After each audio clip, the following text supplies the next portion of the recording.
Maybe you've been seeing headlines about how Trump is rounding up wild horses. Maybe you've seen footage like this and understood how these beautiful wild animals are being terrorized and sold to brutal slaughterhouses. Maybe it horrifies you and reveals a depth of cruelty and institutional violence that makes your stomach turn. Healthy responses. I'm glad your emotions are intact. But there's a piece missing from all this coverage that I think is the most important. There has been an ongoing genocide happening against wild horses in this country for centuries. In 1915, there were over 20 million wild horses in the US. Today, there are fewer than 86,000, and that number is crashing daily. This genocide against horses is part of the larger, ongoing genocide against indigenous people on this land. The two are completely inseparable. Some 20 years ago, I moved to the Navajo Reservation to do support work for the elders who are living in resistance to the forced relocation happening there.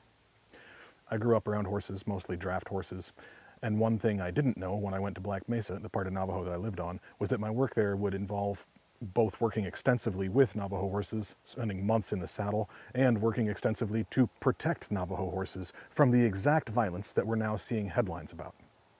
I spent days trying to keep up with a Navajo elder, helping him gallop at breakneck speeds through canyons, driving herds away from psychotic men in helicopters, laying false dust trails, choking on the red dust that sat heavy in the air, unable to see or breathe as I did my best to keep those animals away from the vicious men, trying to keep them out of the trailers that would be their last ride. I did that for half a year. The elder I was trying to keep up with had been doing it for almost 80 years. And the Navajo have been doing their damn best to protect those horses since white people started doing this shit. Before I went to Navajo, I was just a redneck kid, really. On Navajo, I watched the exact men flying those helicopters commit absolute horrors. I watched them round up calves and foals, and then go get Navajo elders and bring them to where they'd rounded up those baby animals. I watched them use cattle prods to straight up torture baby animals in front of indigenous elders out of pure spite and hatred, just to harm those elders. I watched them do that. I watched them laugh as they did it. And I watched them let those animals go. The point, the only point, was the violence and the harm.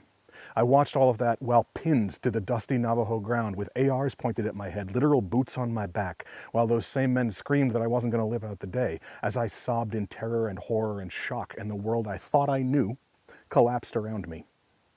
Because this is America.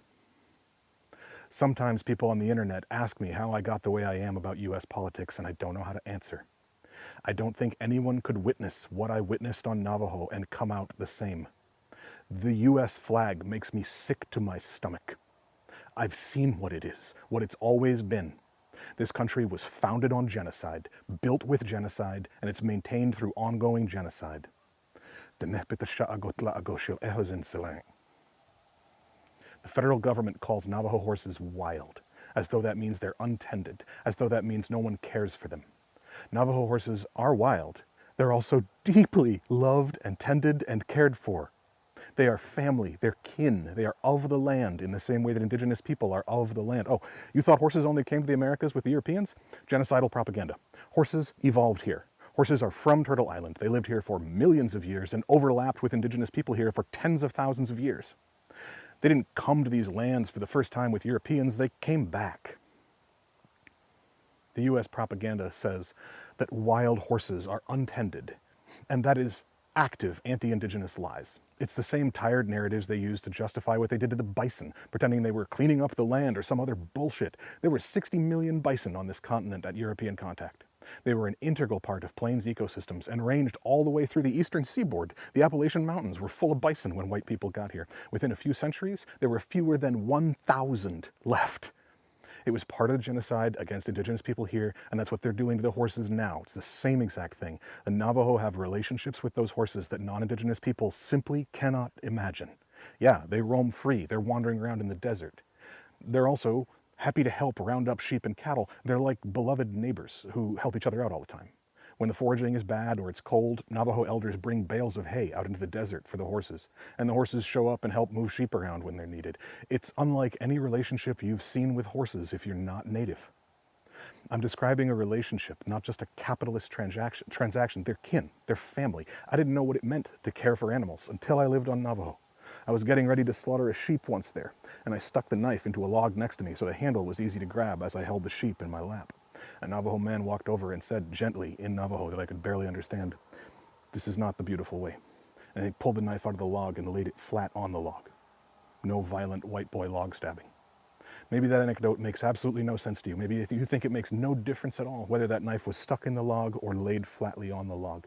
Maybe it seems like an arbitrary, meaningless rule with zero impact either way, but I can tell you this: if that anecdote makes no sense to you, then you are not from an indigenous culture.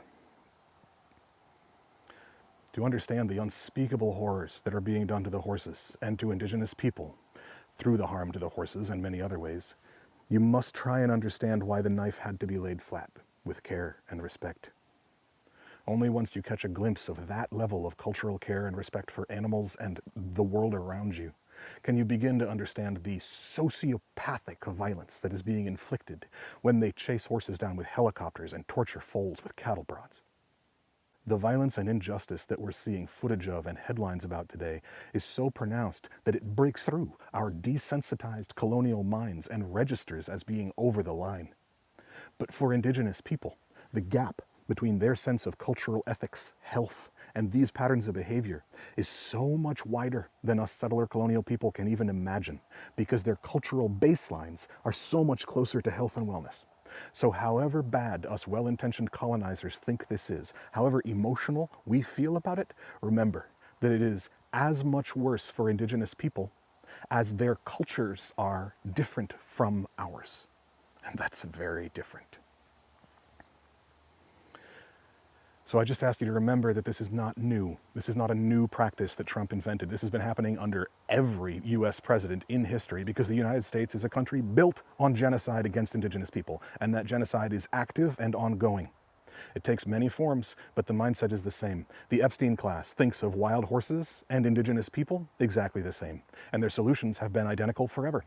For decades, federal BLM has been sterilizing wild horses with blow darts from helicopters. For centuries, the US has been non-consensually sterilizing indigenous people. They do that for the same exact reason in both circumstances. The Epstein class thinks of both wild horses and indigenous people as untended, uncared for, free for the taking. From their worldview, if they can extract some profit from a stolen wild horse or a stolen indigenous human, there's no downside to that. That's just free profit while removing a pesky problem. The violence is an added benefit for them. The shock and horror, the outrage, the egregious moral injuries inflicted on each and every one of us as we watch this normalized, as we go to work after seeing this, all of this benefits them. This is the mindset of colonial capitalism. Land, people, animals, unless they are owned by white men, then they're just free money sitting there to be picked up by whomever's able and willing to enact the most horrific violence against them. The cycles of trauma in colonial capitalism are so deeply embedded now that the violence becomes the point. Men find some twisted parody of joy and fulfillment in watching indigenous elders scream in pain as the baby animals they love, that are their life, are harmed in front of them. My entire life I've watched people cause harm to everything around them, from kids killing animals for fun when I was a boy, to guys ripping donuts in the community garden at my college, people being unspeakably horrible to everyone close to them.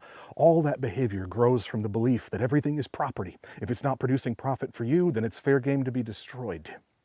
The disease of colonial capitalism makes people genuinely believe that they're owed profit. And when something or someone doesn't produce the profit that people feel they're owed, whether that's in a relationship or profit from a land, or if their entire life doesn't produce the profit that they think they deserve as a whole, the disease of capitalism makes these people take it out on anything and everyone around them.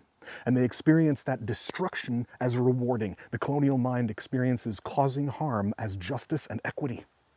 The colonial worldview fractures reality, so that land is seen as separate from people. Animals are seen as separate from people. Everything is literally broken into pieces in the colonial framework, so that colonized minds believe you can harm someone and have it benefit you. What a psychotic lie. What a sociopathic way to look at the world. Harming horses harms the land, harms the people, and you're a person. Harming indigenous people is harming yourself. Watching indigenous people and horses be harmed is watching yourself be harmed, and you will not be okay.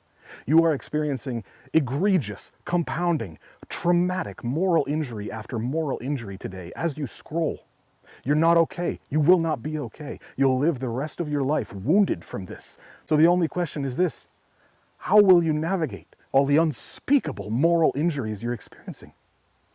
Will you perpetuate the cycle of trauma by following the colonial roadmap of further fracturing your mind, pretending you're not as wounded as you are, continuing to live in some pseudo-health as your festering untended wounds poison everything and everyone around you until your life is exactly the same as the psychotic torture cell that the men rounding up horses today live in, just changed with whatever decor and justifications you prefer?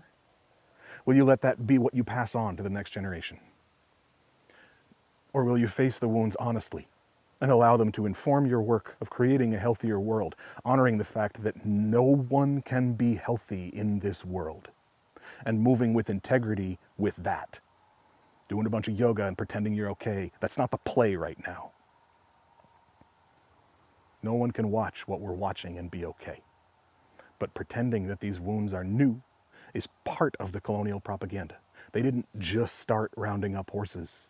They've been doing that for centuries. It's what this country is built on. From 20 million wild horses down to 86,000 in a century. From 60 million bison down to under 1,000. And now they're accelerating this. Sit with that pain. This is wounding you. You wouldn't ignore a knife in your stomach. Don't ignore this. Hold tight to your humanity, because it is the only thing that can stop colonial capitalism.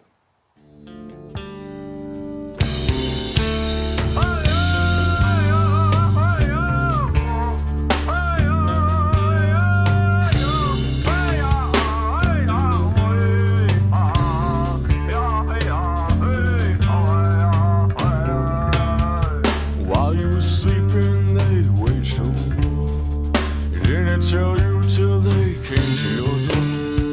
While you were sleeping, they stole your freedom. Made sure the odds weren't even. There's blood on our hands.